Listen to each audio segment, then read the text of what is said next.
রাধে রাধে। ওম নমো ভগবতে বাসুদেবায়। ওম নমো ভগবতে বাসুদেবায়। ওম নমো ভগবতে বাসুদেবায়। শ্রীমদ্ ভাগবত চতুর্থ স্কন্দ পুষণম দ্বাদশ অধ্যায় ধ্রুব মহারাজের ভগবদ্ধামে গমন। শ্লোক 34। यद्व्राजमानं स्वरुचैव सर्वतो लोकाश्रयुहेनो विव्राजन्त एते यत् नाव्रजन् जन्तुषु ये अननुग्रहा व्रजन्ति भद्राणि चरन्ति ये अनिशम्। অনুবাদ: বৈকুণ্ঠ লোক স্বীয় জ্যোতির দ্বারা উদ্ভাসিত। এই জড়জগতের উজ্জ্বল লোকসমূহ সেই জ্যোতির প্রতিফলনের ফলেই উজ্জ্বল হয়। যারা অন্যান্য জীবের প্রতি কৃপাপরবশ নয় তারা কখনো সেই লোকে যেতে পারে না। যারা নিরন্তর জীবের কল্যাণজনক কার্যকলাপে যুক্ত তারাই সেই বৈকুণ্ঠ লোকে প্রবেশ করতে পারেন। শ্লোক 37। শান্তঃ সমদৃশ শুদ্ধঃ সর্বভূতানুরঞ্জনা यान्तञ्जसाच्युत পদম চ্যুত প্রিয় বান্ধবা।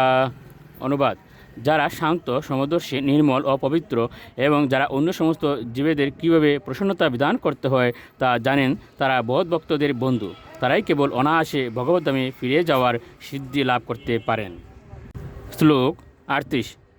ইতি উত্থানপদ পুত্র ধ্রুব কৃষ্ণপরায়ণ অপুত্রয়ানাম লোকানাম চূড়ামণিরিবামল।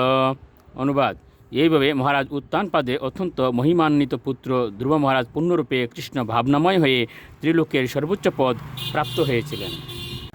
শ্লোক 39। গম্ভীর বেগ অনিমিষম জ্যোতিষাম চক্রমাহিতম যস্মিন ভ্রমতি কৌরব্য মেধামিব গবামগণ। অনুবাদ: মহর্ষি মৈত্রেয় বললেন, হে কুরুনন্দন বিদুর, বলিভদ্র যেমন মেঢদণ্ডের চারপাশে পরিভ্রমণ করে ব্রহ্মাণ্ডের সমস্ত জ্যোতিষ্ক ঠিক সেইভাবে প্রবল বেগে ধ্রুব মহারাজের ধামকে প্রদক্ষিণ করছে। শ্লোক 40। মহিমানম বিলোকাস্য নারদু ভগবান ঋষিয় আতুদম বিতুধন শ্লোকান সত্রে অগায়ত প্রচেতসাম। অনুবাদ: ধ্রুব মহারাজের মহিমা দর্শন করে নারদ মুনি তার বীণা বাজিয়ে প্রচেতাদের যজ্ঞে মহা আনন্দে পরবর্তী 3টি শ্লোক গেয়েছিলেন। রাধে রাধে।